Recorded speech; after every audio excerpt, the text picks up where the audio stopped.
Imagine you're at a crossroads with your personal residence, seeing its potential, not just as a home, but as a beacon of financial opportunity. The journey to converting it into an income-generating property begins now.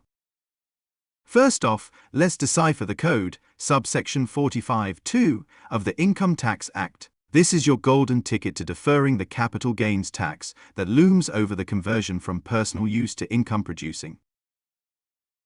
Diving into tax laws might not be your idea of a Sunday fun day, but it's a crucial step. Familiarizing yourself with the legal landscape, including the pivotal Subsection 45(2), sets the stage for a smooth transition.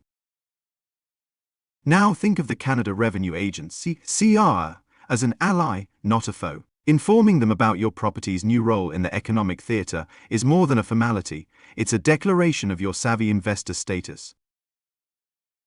With tenants come rental income, and with income comes the responsibility of reporting it. This step is non-negotiable. Dodging it is like inviting trouble to sit at your dinner table. Calculating capital gain isn't just number crunching. It's understanding the story of your property's value from personal haven to income source. The difference in value marks the beginning of a new chapter.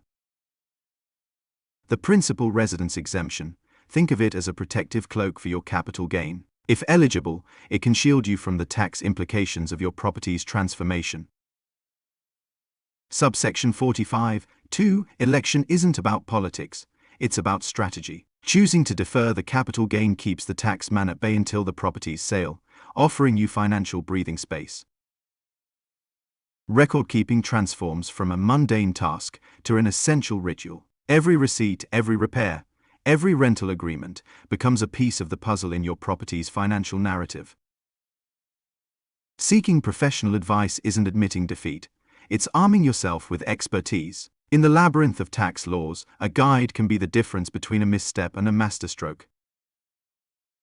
As the curtain falls on our guide, remember, converting your residence into an income-generating property is not just about following steps. It's about envisioning a future where your property does more than provide shelter, it thrives economically.